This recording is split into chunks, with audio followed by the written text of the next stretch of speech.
Salam pemirsa, berjumpa lagi bersama pembahasan buku Amanat kepada Orang Muda. Pada saat ini kami mengundang saudara-saudara, khususnya orang-orang muda, untuk sama-sama berkumpul sehingga kita boleh mendengarkan nasihat firman Tuhan pada saat ini. Jika saudara mempunyai buku Amanat kepada Orang Muda, bisa membuka di pasalnya yang ke-81 dan pasalnya yang ke-82. Judulnya Faedah Mempelajari Kitab Suci. Pelajaran kitab suci adalah pelajaran yang lebih tinggi daripada segala pelajaran yang lain dalam menguatkan intelek. Wah, betapa luasnya lapangan penyelidikan bisa didapat oleh orang-orang muda di dalam perkataan Tuhan.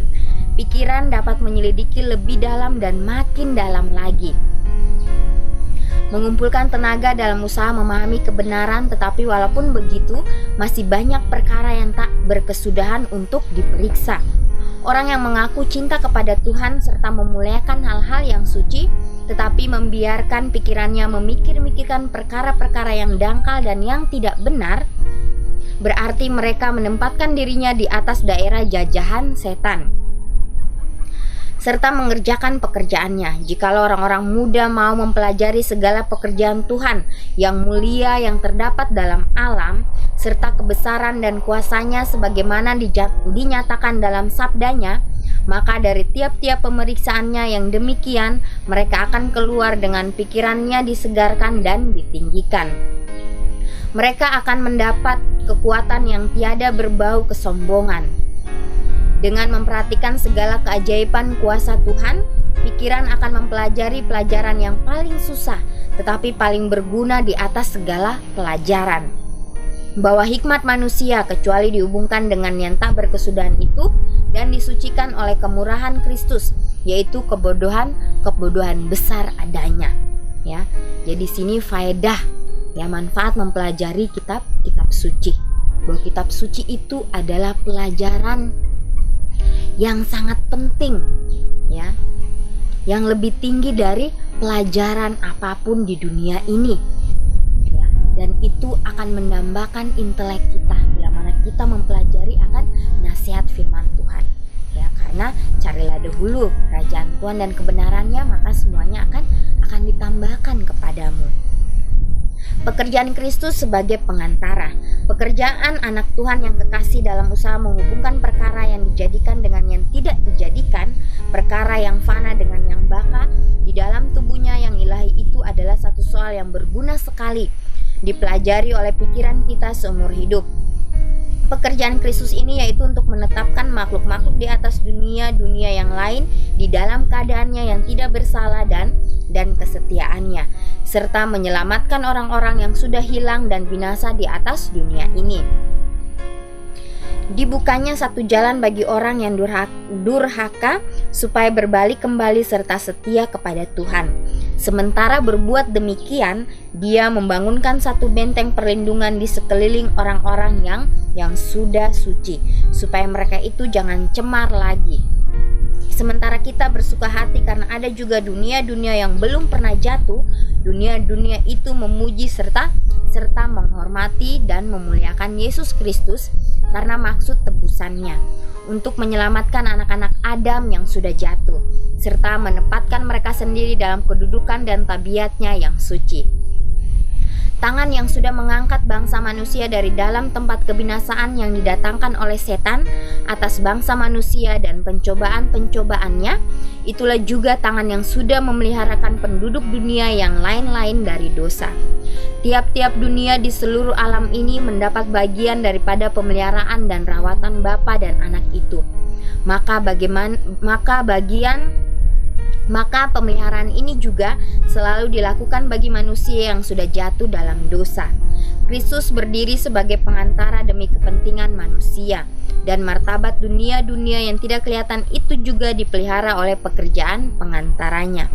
Bukankah segala perkara ini cukup mulia dan penting untuk memenuhi pikiran kita, serta mengajak kita mempersembahkan syukur dan pujian kepada Tuhan. Perkembangan intelektual. Bukalah kitab suci kepada orang-orang muda kita. Tariklah perhatian mereka kepada harta yang tersembunyi itu. Ajarlah mereka bagaimana mencari segala permata kebenaran.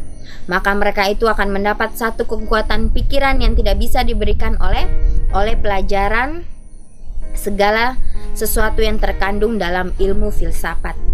Segala perkara yang besar yang dibicarakan dalam kitab suci, kesederhanaan yang sopan santun dari perkara-perkaranya yang diilhamkan itu, segala ucapan yang tinggi dan mulia-mulia yang dihadapkannya kepada pikiran kita, cahaya tajam dan terang yang datang daripada takhta Tuhan, menerangi pengertian, mempertumbuhkan segala kuasa pikiran kepada satu keadaan yang sukar masuk di akal dan belum pernah bisa diterangkan sepenuhnya. Kitab suci memberi satu lapangan yang tidak ada batasnya bagi pikiran yang pada sifatnya lebih tinggi dan lebih agung dibandingkan dengan ciptaan yang lebih hina dan tidak suci, adalah sama seperti langit dan bumi. Hikayat bangsa manusia yang diilhamkan itu kini terletak di tangan setiap manusia. Sekarang semua orang dapat mulai penyelidikannya. Mereka bisa berkenalan dengan nenek moyang kita yang pertama dalam keadaannya yang suci dan tidak bersalah di Taman Eden, bergembira bersama-sama dengan Tuhan, malaikat-malaikat yang tidak berdosa itu.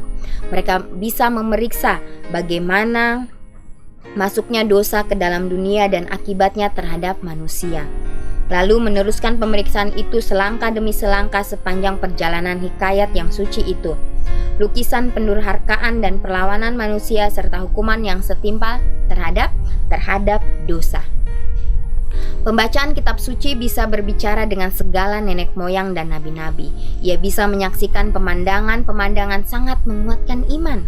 Ia bisa melihat Yesus Raja Surga yang sama dengan Tuhan yang turun ke antara manusia serta menguasakan ikhtiar selamat, memutuskan rantai setan yang menghukum mereka itu, serta memungkinkan manusia itu mendapat pula peta dan teladan Tuhan yang semula.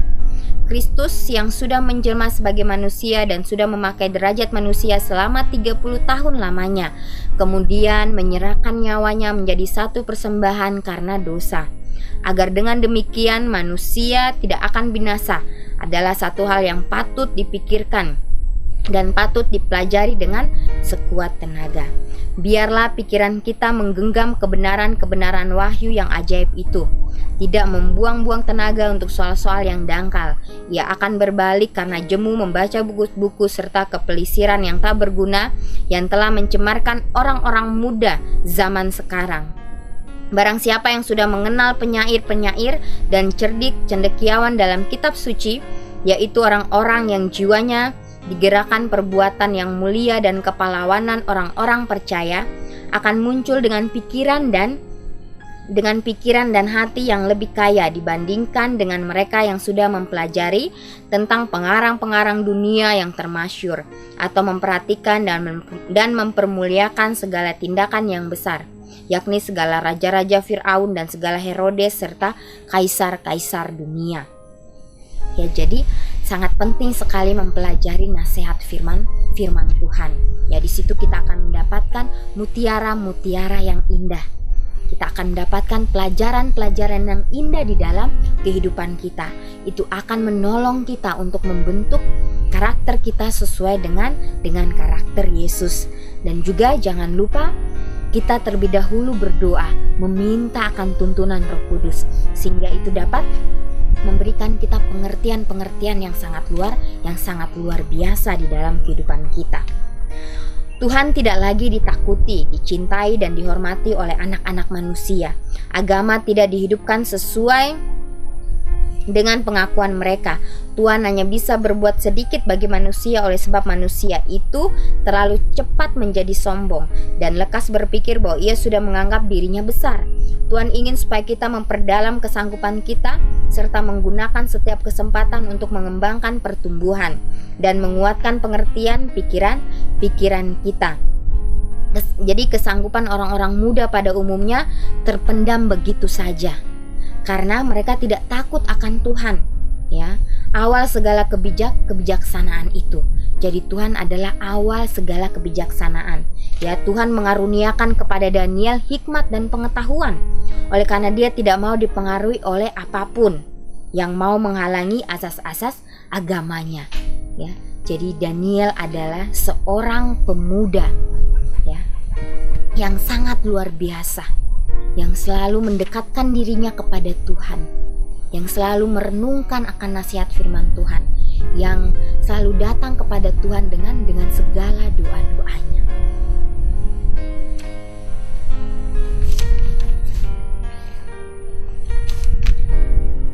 Kitab suci guru yang terbesar. Betapa banyak soal-soal yang ditampilkan di dalam kitab suci yang perlu diselidiki pikiran kita. Di manakah dapat diperoleh pokok-pokok pemikiran yang lebih tinggi untuk direnungkan? Di manakah terdapat pokok-pokok pemikiran yang begitu menarik perhatian kita?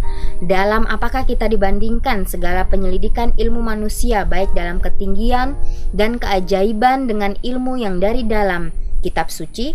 Di manakah terdapat sesuatu perkara yang begitu menarik, segala kuasa intelek untuk berpikir sedalam-dalamnya dan sungguh-sungguh? Jikalau kita mau membiarkan kitab suci berbicara kepada kita, maka ia akan mengajarkan kepada kita perkara-perkara yang tidak bisa diajarkan oleh perkara lain. Tetapi sayang sekali, segala perkara lain kita usahakan penyelidikannya kecuali perkataan Tuhan. Buku-buku yang tak berguna dan cerita-cerita di karang, itulah yang sangat digemari orang. Sedang kitab suci dengan segala harta kebenarannya yang suci itu dibiarkannya saja di atas meja. Jikalau perkataan Tuhan yang suci itu dijadikan pemerintah atas kehidupan kita, maka ia akan menghaluskan, meninggikan dan menyucikan kita, yakni suara Tuhan yang diserukan kepada manusia. Maukah kita mendengar akan Dia? Apabila nyatalah sabdamu, beroleh terang dan orang bodoh pun dijadikannya bijaksana. Malaikat-malaikat berdiri di sisi orang yang menyelidiki kitab suci untuk menguatkan dan menerangi pikirannya. Perintah Kristus datang kepada kita sekarang ini adalah sama kuatnya dengan waktu di hadapannya. Perintah itu kepada murid-muridnya yang pertama 1800 tahun lalu, bahwa kamu menyelidiki akan Alkitab karena pada sang kamu boleh mendapat hidup yang kekal dari dalamnya. Maka kitab itu juga memberi kesaksian akan daku.